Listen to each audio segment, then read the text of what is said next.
Le livre de Romains, chapitre 15, verset 4. Or, tout ce qui a été écrit jadis l'a été pour notre instruction, afin que, par la persévérance et la consolation apportée par les Écritures, nous possédions l'espérance. Alright, je vais commencer à donner tout honneur, toute gloire à Yahweh, Ba'Hashem, Yahweh Shai, Ba'Hashem Hakudash, double honneur aux apôtres, aux prophètes de la maison de David, les hommes de Great Millstone. Salutations aux croyants et aux croyantes qui attendent patiemment la venue de Yahweh Shai. Alright. Le livre de Romains, chapitre 15, verset 4. Or, tout ce qui a été écrit jadis l'a été pour notre instruction, afin que par la persévérance et la consolation apportée par les Écritures, nous possédions l'espérance. Alright.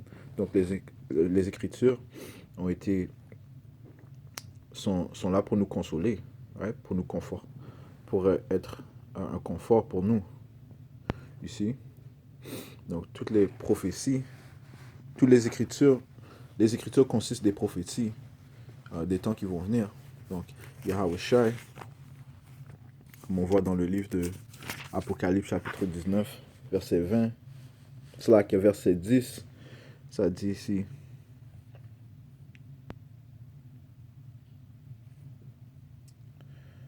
Alors je me prosternai à ses pieds pour l'adorer, mais il me dit, garde-toi de le faire, je suis un compagnon de service pour toi et pour tes frères qui gardent le témoignage de Yahweh Shai.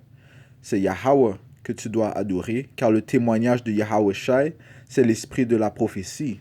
Right? Le témoignage de Yahweh Shai est l'esprit de la prophétie. Donc, les écritures de Yahweh Shai sont prophétiques. Alright? Donc, on va aller dans le livre de 4 Esdras.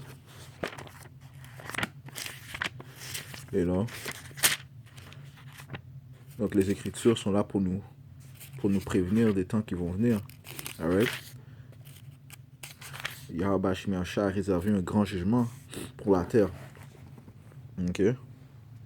Le livre de 4 Esdras, chapitre 15, verset 1. Voici, prononce aux oreilles de mon peuple les paroles prophétiques que je mettrai dans ta bouche, dit le Seigneur, et fais qu'elles soient fixées par écrit, car elles sont fidèles et vraies. Car elles sont fidèles et vraies. Ici. Et qu'est-ce qu'on sait de la parole de Yahweh Shai? On sait qu'elle est fidèle et vraie. Ici, on va retourner dans le livre d'Apocalypse, chapitre 19, et verset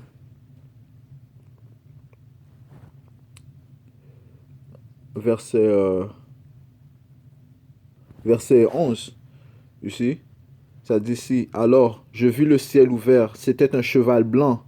Celui qui le monte se nomme fidèle et véritable, right? Et il s'agit de Yahweh Shai, puisqu'il est fidèle et véritable, puisqu'il est la parole de Yahweh. Ok? Et la parole de Yahweh la parole de Yahweh tient et tiendra pour toujours. Alright?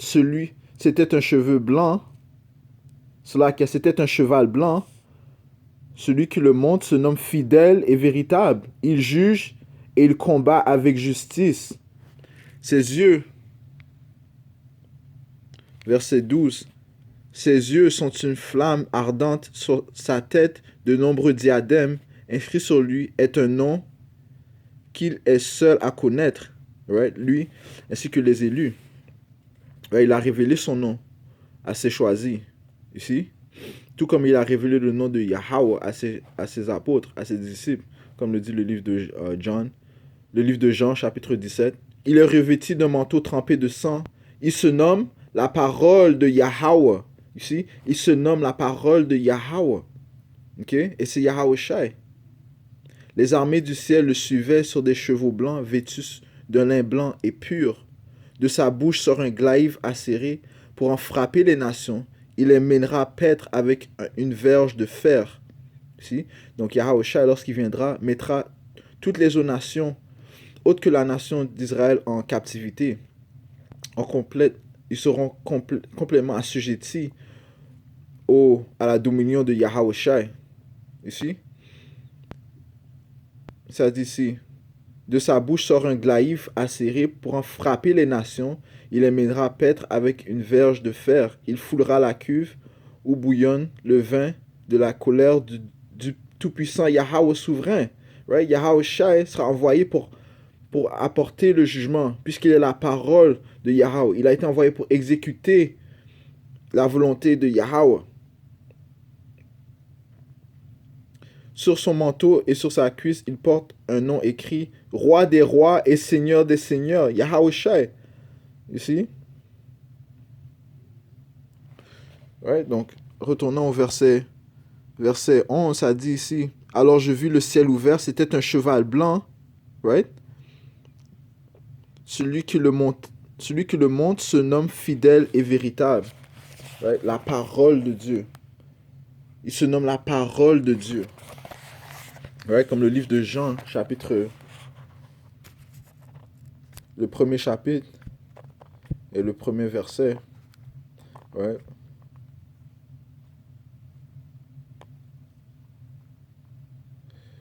Livre de Jean, chapitre 1.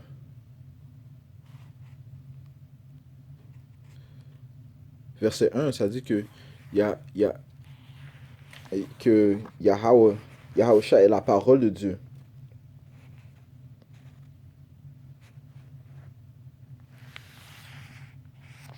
Ici.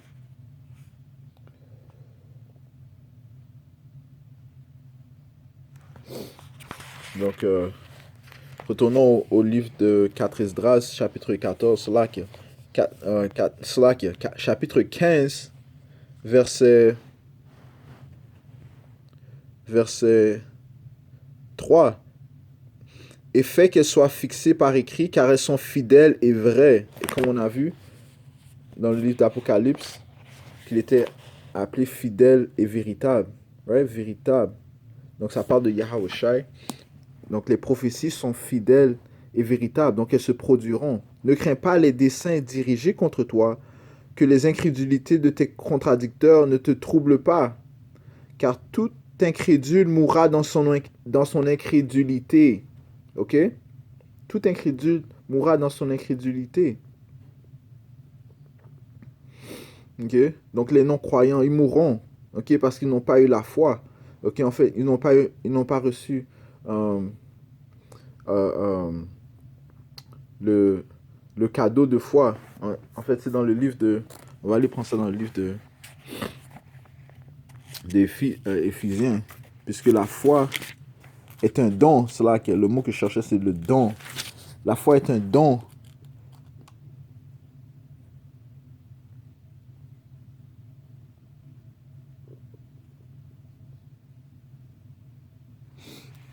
Un don qui a été donné aux croyants. Comme le dit le livre d'Éphésiens, chapitre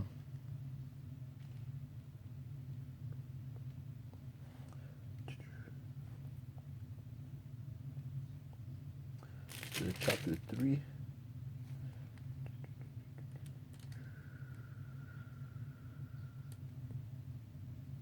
Chapitre 2, verset 8. C'est là qu'il y a. Chapitre 2, verset 8, ça dit ici. Éphésiens chapitre 2, verset 8. Et c'est écrit. C'est par la grâce, en effet, que vous êtes sauvés par le moyen de la foi.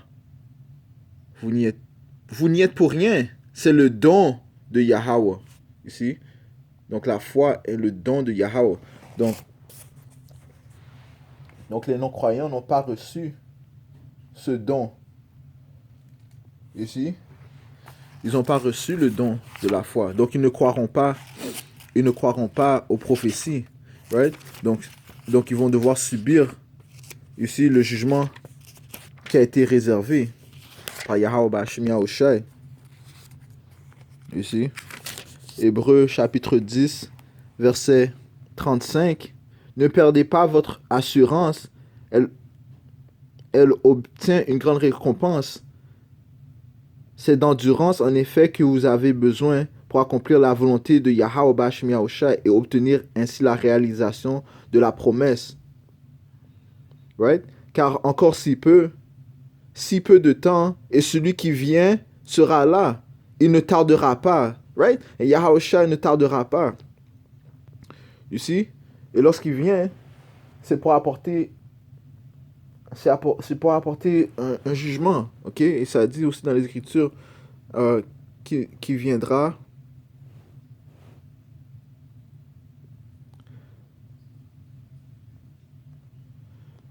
qui viendra pour apporter le feu, ici. Yahweh Shai va venir pour apporter le feu sur la terre. Ici, le livre de Matthieu.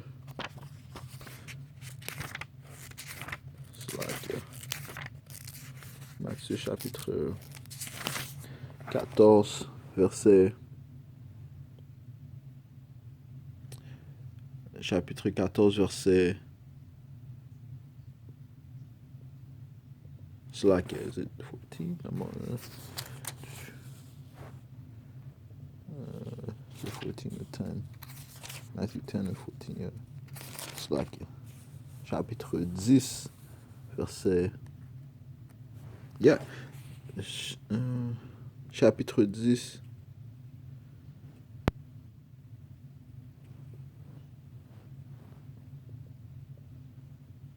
Slakia.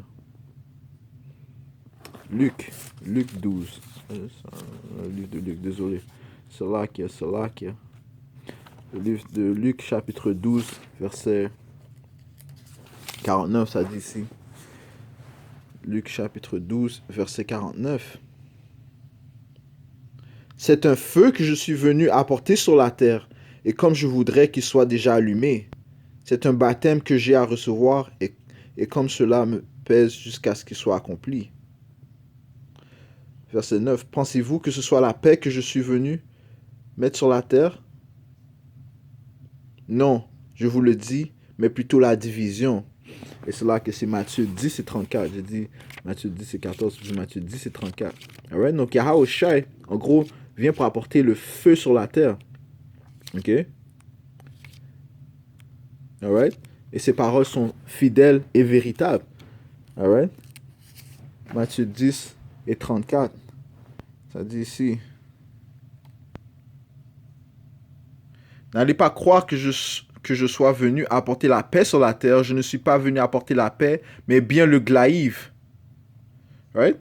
Oui, je suis venu séparer l'homme de son père, la fille de sa mère, la belle-fille de sa belle-mère. On aura pour ennemi les gens de sa maison. Right? Donc, Yahweh Shmiacha vient apporter la division. Donc, retournons au livre de 4 Esdras. Donc, les paroles prophétiques qui sont fidèles et véritables, fidèles et vraies. Right? Puisque c'est Yahweh Shai. Et comme on a lu, Yahweh Shai ne tardera pas. Celui qui vient sera là. Hébreux 10 et 37.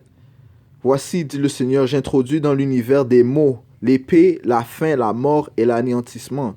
Parce que l'iniquité s'est imposée sur toute la terre et que leurs œuvres sont achevées.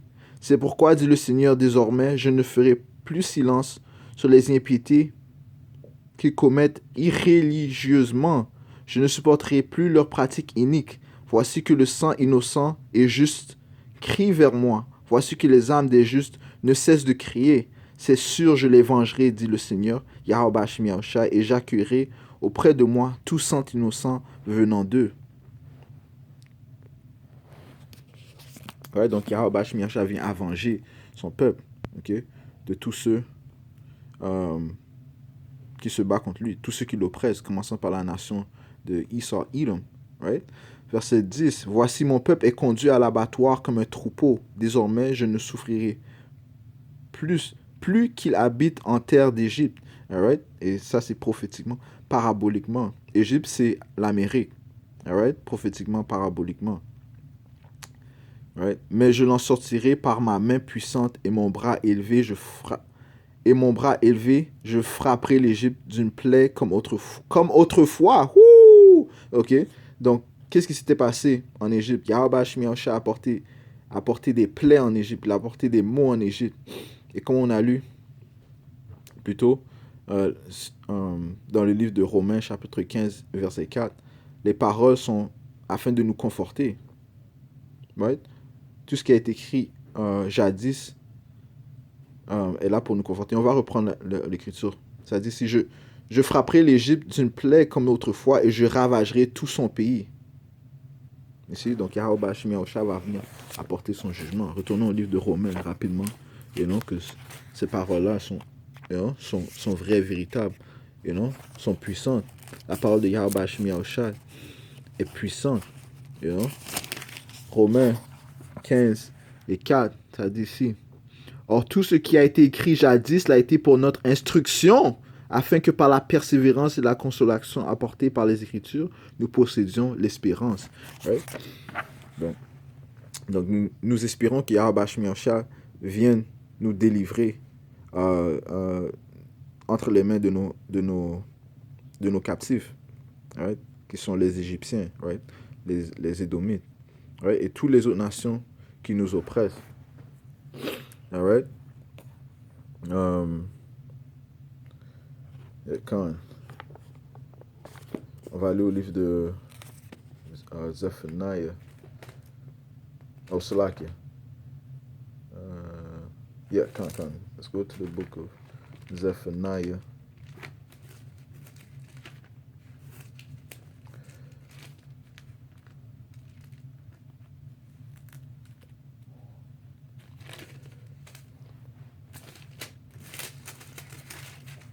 Zephaniah chapter 1.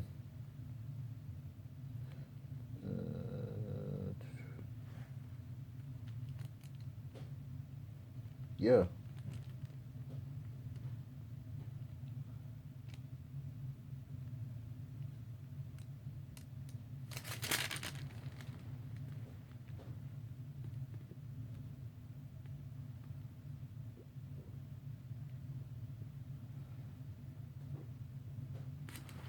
Right. Le livre de Zephaniah. Sophonie. Ok, quand même. Le livre de Sophonie, chapitre 1, verset...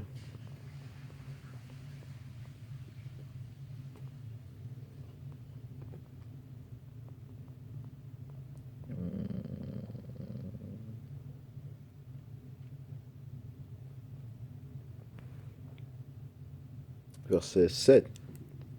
Silence devant le Seigneur, Yahweh. Silence devant le Seigneur, Yahweh Hashem Yahushua. Car le jour du Seigneur est proche. Le Seigneur prépare un sacrifice et consacre ses invités. Eh bien, le jour du sacrifice du Seigneur, au jour du sacrifice du Seigneur, j'interviendrai contre les ministres, contre les princes et contre tous ceux qui s'habillent à la mode étrangère. Right? C'est quoi la mode étrangère? Qu'est-ce qui est écrit ici? Right? La mode étrangère, c'est ceux qui n'ont pas les bons habits, comme on peut dire, le bon couvrement. Right? Ils n'ont pas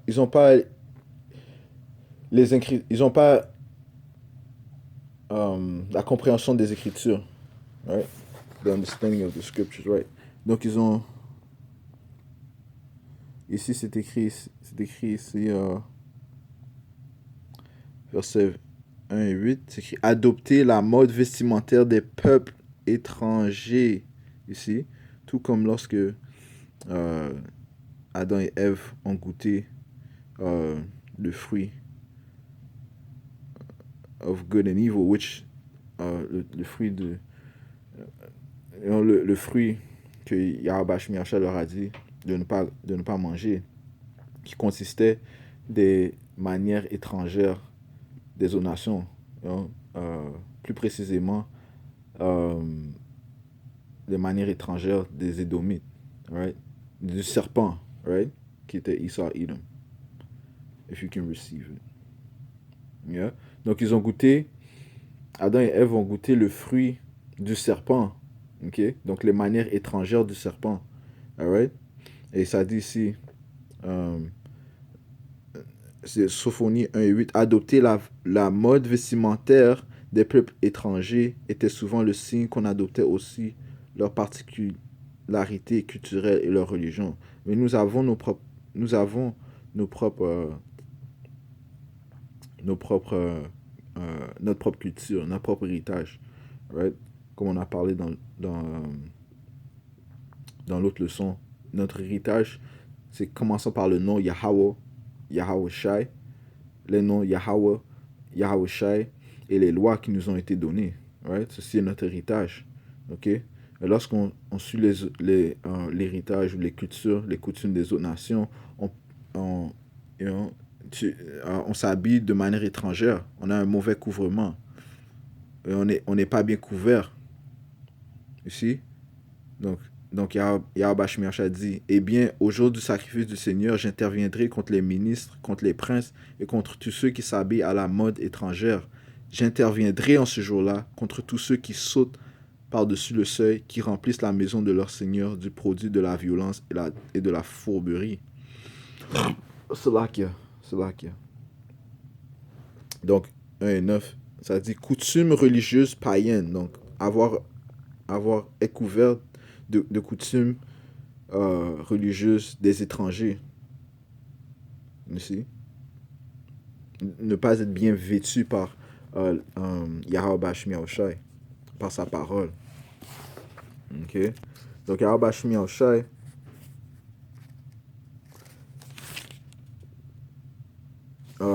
Yahweh Shemiaoshai va intervenir. Ok? Il va venir apporter son jugement par le feu.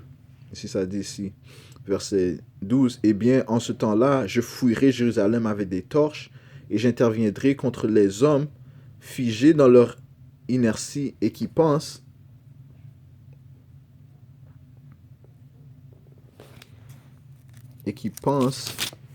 le Seigneur ne peut faire ni bien ni mal.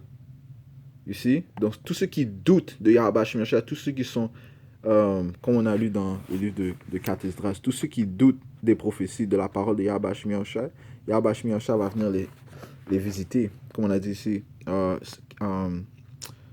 Esdras 15 et 3. Ne crains pas les desseins dirigés contre toi, que les incrédulités de tes contradicteurs ne te troublent pas, car tout incrédule mourra dans son incrédulité. Right? Tous ceux qui pensent que le Seigneur ne peut faire ni bien ni mal, eh bien leurs richesses seront livrées au pillage et leurs maisons à la dévastation.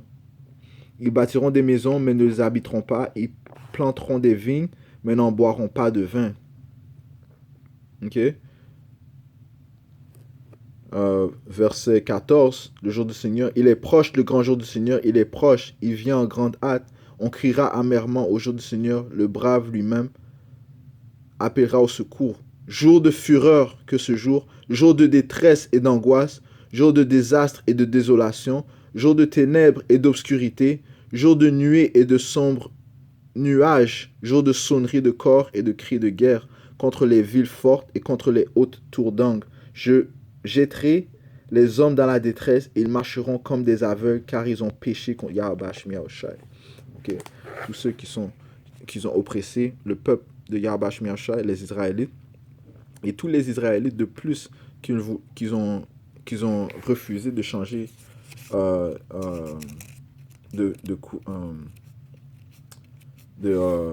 garment. Ils ont refusé de changer leur... Ils ont refusé de se repentir et de se tourner vers Yahweh Shemiaoshai. Et ils ont décidé de garder, comme dit ici, Sophonie 1 et 1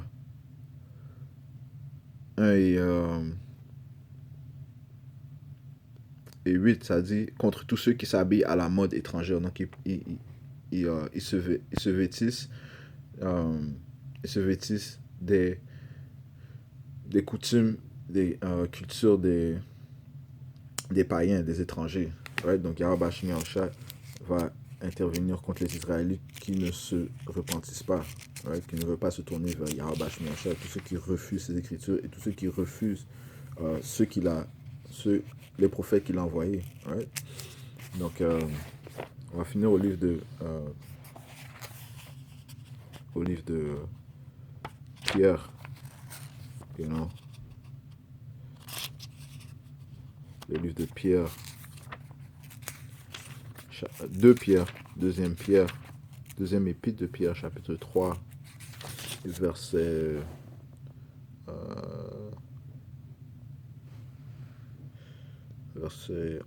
11.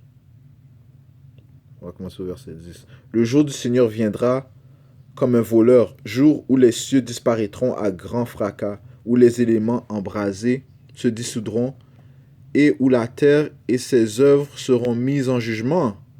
Puisque tout cela doit ainsi se dissoudre, quel homme devez-vous être ici? Donc on doit se convertir, on doit se repentir, on doit prier euh, pour la pitié de Yahweh Hashem Yahushai. Quelle sainteté de vie, quel respect de Dieu. Vous qui attendez et qui hâtez la venue du jour de Yahweh Hashem Yahushai, jour où les cieux enflammés se dissoudront et où les éléments embrasés se fondront. Nous attendons selon sa promesse des cieux nouveaux et une terre nouvelle où la justice habite. Ici. Et actually, je pense que je vais commencer. On va. Ça c'est un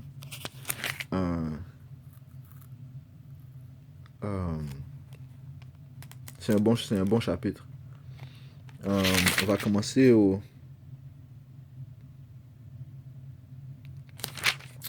début.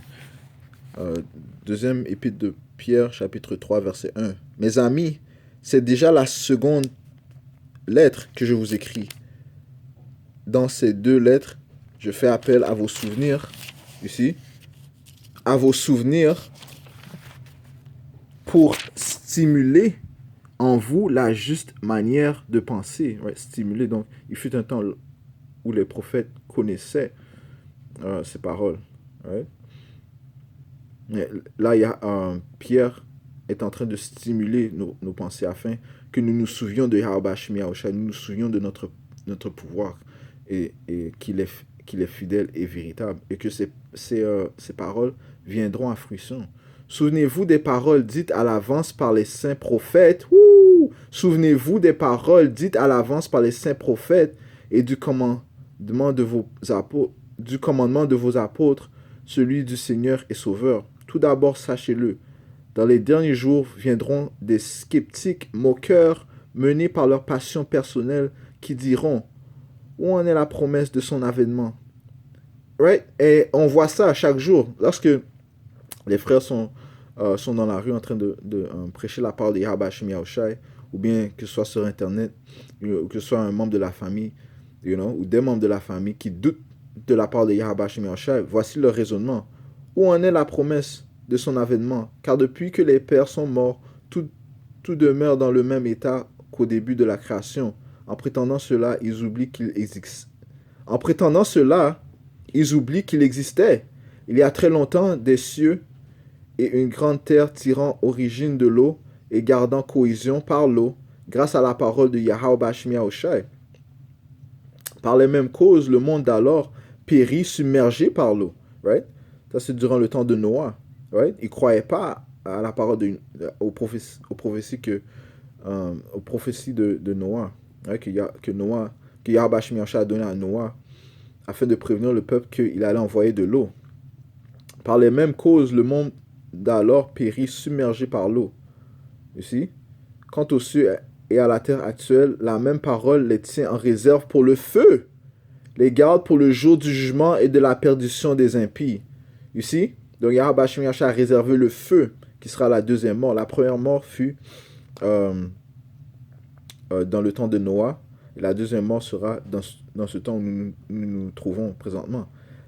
Alright? Quant aux cieux et à la terre actuelle, la même parole les tient en réserve pour le feu, les garde pour le jour du jugement et de la perdition des impies. Il y a une chose, en tout cas, mes amis, que vous ne devez pas oublier. Pour le Seigneur, un seul jour est comme 1000 ans et 1000 ans comme un jour. Ici. Donc, le temps de Yahweh Hashem Yahushai n'est pas notre temps. Ses pensées ne sont pas nos pensées. Ici. Le Seigneur ne tarde pas à tenir sa promesse, alors que certains prétendent qu'il a du retard. Certains prétendent qu'il a du retard, mais tout a été planifié déjà dans le paradis, dans le ciel. Tout dans l'esprit, dans le monde des esprits. Right? In the heavens. Tout a déjà été planifié. Ici. On ne fait que vivre ce qui a déjà été planifié. Et alors, le Seigneur ne tarde pas à tenir sa promesse, alors que certains prétendent qu'il a du retard. Mais il fait preuve de patience envers vous, ne voulant pas que quelques-uns périssent, mais que tous parviennent à la conversion. Yahweh Shemiashai est patient et veut que l'on se convertisse, ok? Afin que l'on ne périsse pas par la deuxième mort qu'il a réservée, qui sera par le feu. Le jour du jugement viendra comme un voleur, jour où les cieux disparaîtront à grand fracas, où les éléments embrasés se dissoudront, et où la terre et les œuvres seront mises en jugement. Puisque tout cela doit ainsi se dissoudre, quel homme devez-vous être? Quelle sainteté de vie, quel respect de Dieu, vous qui attendez et qui hâtez la venue du Seigneur Yahweh Shem Yahushai, jour où les cieux enflammeront, se dissoudront, et où les éléments embrasés se fondront. Nous attendons, selon sa promesse, des cieux nouveaux et une terre nouvelle, où la justice habite. Right?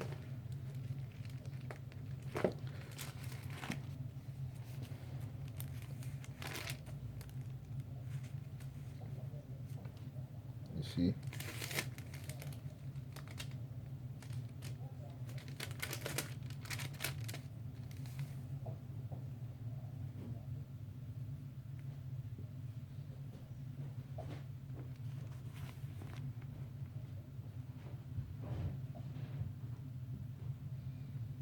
Um,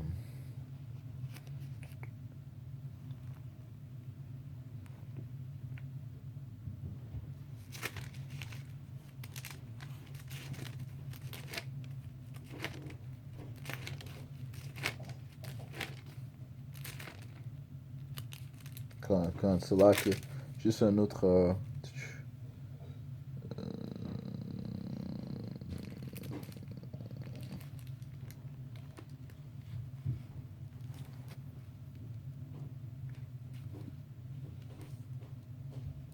38, Matthew 24 and 38. Alors, on va finir dans le livre de Matthieu, chapitre 24, verset 38. Ça dit ici. Matthieu, chapitre 24, verset 38. Ça dit ici.